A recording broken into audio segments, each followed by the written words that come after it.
जांजगीर चांपा जिले में मनरेगा कानून में किए गए संशोधनों के खिलाफ युवा कांग्रेस ने मोर्चा खोल दिया है। प्रस्तावित महापंचायत को लेकर जिला युवा कांग्रेस द्वारा सर्किट हाउस में एक अहम प्रेस वार्ता आयोजित की गई, जिसमें केंद्र सरकार के फैसलों पर जमकर सवाल उठाए गए। प्रेस वार्ता के दौरान युवा कांग्रेस नेताओं ने कहा कि केंद्र सरकार द्वारा मनरेगा में किए गए संशोधन मजदूर विरोधी और यह सीधे तौर पर ग्रामीण गरीबों, बेरोजगार युवाओं और श्रमिक वर्ग के अधिकारों पर हमला है। नेताओं का कहना है कि मनरेगा केवल रोजगार योजना नहीं बल्कि ग्रामीण अर्थव्यवस्था की रीढ़ है, जिसे कमजोर करने की साजिश की जा रही है। युवा कांग्रेस पदाधिकारियों ने आरोप लगाया कि संशोधन के नाम पर मजदूरों की मजदूरी में कटौती, काम के दिनों में कमी और उनके कानूनी अधिकारों को सीमित किया जा रहा है। इससे गांव में बेरोजगारी और पलायन बढ़ेगा, जिसे किसी भी कीमत पर स्वीकार नहीं किया जाएगा। इसी के विरोध में जिले में एक बड़ी महापंचायत आयोजित की जा रही है, जिसमें मजदूरों, किसानों, ग्रामीण महिलाओं और युवाओं की व्यापक भागीदारी सुनिश्चित की जाएगी। प्रेस वार्ता में महापंचायत से जुड़े नो फॉर्म की जानकारी भी साझा की गई है। जिले के सभी ब्लॉकों में इसे भरकर अधिक से अधिक लोगों को आंदोलन से जोड़ने की अपील की गई है। युवा कांग्रेस नेताओं ने साफ शब्दों में कहा है कि यह आंदोलन पूरी तरह शांतिपूर्ण होगा, लेकिन मजदूरों के हक की लड़ाई में कोई समझौता नहीं किया जाएगा। जरूरत पड़ी तो आंदोलन को और तेज किया जाएगा और सरकार को मजदूर विरोधी संशोधन वापस लेने के लिए मजबूर किया जाएगा। Bureau report. पंचायत के बारे में देखिए, 12 फरवरी को हमारा युवा महापंचायत कराया जा रहा है रायपुर में ऑडिटोरियम में। तो इसके लिए मनरेगा युवा महापंचायत का मुख्य मुद्दा हमारा यही है कि जो 40 वर्ष तक के हमारे कांग्रेस पार्टी समर्पित लोग हैं, जो चुनाव लड़े हैं, चाहे हारे हो चाहे जीते हो, हम उनको वहां ले जा रहे हैं रायपुर, और एक महापंचायत कराया जाएगा जिसमें हमारे राष्ट्रीय अध्यक्ष और राष्ट्रीय प्रभारी दोनों उपस्थित रहेंगे। मनरेगा में संशोधन, देखिए, सबसे बड़ी मुद्दा हमारे राष्ट्रपिता कहते हैं महात्मा गांधी, हमारे राष्ट्रपिता हैं महात्मा गांधी जी, जिसका नाम को हटाया गया इसमें से। एक वो भी बहुत बड़ा मुद्दा है हमारे लिए। दूसरा, मजदूरों को लेके, मजदूरों के साथ अन्याय किया जा रहा है इसमें। जैसे कि आप देख लीजिए कि पहले मशीन से काम नहीं होता था, हाथ से काम होता था, और दिन को अब सिस्टम में देखिए, इनके पास पैसा नहीं सरकार के पास काम करने के लिए।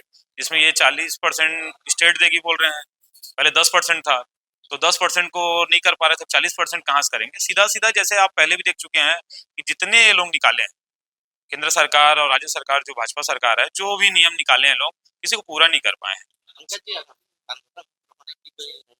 हाँ बिल्कुल, अगर इसमें वो नहीं करेंगे तो हम लोग बिल्कुल ऊपर आंदोलन करेंगे। हम लोग महात्मा गांधी जी का नाम दबने नहीं देंगे। युवा कांग्रेस ने अभी पूरे छत्तीसगढ़ में, जो कि 40 वर्ष से कम आयु के ऐसे निर्वाचित जनप्रतिनिधि, पंच से लेकर सांसद तक,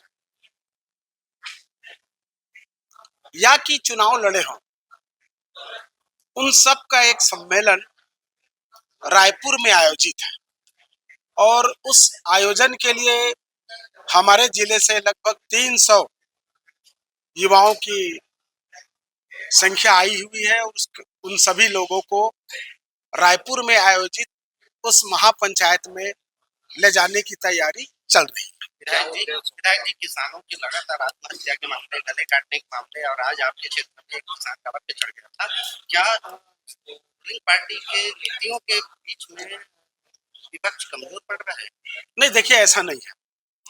छत्तीसगढ़ सरकार ने यह कहा कि हम 21 क्विंटल धान खरीदेंगे 3100 मूल्य पर। शुरुआत होती है जून से, डीएपी की कमी, फिर यूरिया की कमी, उसके पश्चात किसानों को केवाईसी के लिए दबाव, केवाईसी दबाव के लिए उसके बाद फिर गिरदावरी करते हैं। गिरदावरी करने के बाद एग्री पोर्टल आ जाता है। एग्री पोर्टल में गिरदावरी के हिसाब से दूसरे फसल बताए जाते हैं। किसानों के एग्री पोर्टल पर पंजीयन नहीं हो पाता, परंतु जितने किसानों का पंजीयन हुआ है, उन किसानों का तो धान खरीदना चाहिए ना छत्तीसगढ़ सरकार को। एक तो ऐसी है, लाखों किसान पूर्व के वर्ष में, यानी कि 24-25 और आज 25-26 में आंकड़े में देखेंगे तो लाखों किसान के पंजीयन नहीं हो पाए हैं। और धान उत्पादन पिछले बार 186 लाख मीट्रिक टन था, आज वह मुश्किल से 134 लाख मीट्रिक टन ही छत्तीसगढ़ सरकार खरीद पाई है। यानी कि कहीं ना कहीं पे छत्तीसगढ़ की नीयत, सरकार की नीयत भी ठीक नहीं है, न कि नीति ठीक नहीं है। आगामी दिनों में किसान हित को लेकर कांग्रेस किस हद तक जाएगी? सड़क लड़ाई लड़ेगी। जो दोनों मंडी विवाद थमने का नाम नहीं ले रहा है, जहाँ देखिए पूरे जिले में ये धान खरीदी केंद्रों में जो नियुक्तियां होती है ना, मैं आरोप नहीं, ये सत्य बात बोल रहा हूँ। पहली बात तो लाखों रुपया देकर पदाधिकारी की नियुक्तियां होती है कि कौन कितना रकम देगा तो उसको हम प्रभारी बनाएंगे, बोली लगती है। कब सुधरेगा सिस्टम, कब सुधरेगा सिस्टम? ईमानदारी की बात ना करे और वास्तविक बात जब पता चलता है उसके बाद निर्णय क्या ले पाती है। इसीलिए तो सभी घटनाएं हो रही है। मनमानी नहीं होगी तो और क्या होगा। अध्यक्ष महोदय, लगातार किसानों की आत्महत्या के और फसलें काटने वाली खबरें आ रही हैं, क्या दिक्कत है आपको इसमें? आजादी के बाद से आज तक ऐसी सरकार, तानाशाही सरकार नहीं आई है और इन लोग सरकार नाम की चीज नहीं है। कलेक्टरों को आदेश दे दिया गया है कि आप जाइए और सब अपने अधिकारियों को बोलिए कि धान का जांच करें, और राइटिंग में कोई भी बात नहीं है, सिर्फ मौखिक रूप से ऊपर से आदेश दिया जा रहा है। और पटवारी लोग, तहसीलदार पटवारी लोग किसानों के घर घर जाके छापेमारी कर रहे हैं। ऐसा लगता है कि इस देश में कानून नाम का चीज नहीं है। किसी से भी पूछो आपके पास में राइटिंग में क्या है, दीजिए, कहाँ का आदेश है, किसका आदेश है, तो किसी के पास कोई कागज नहीं है। सिर्फ मौखिक रूप से लोगों को परेशान किया जा रहा है और यहाँ के किसानों को चोर साबित किया जा रहा है। ये बड़ा दुर्भाग्यपूर्ण बात है। अध्यक्ष महोदय, आपको क्या लगता है विपक्ष कमजोर पड़ रहा है पार्टी के पास सामने?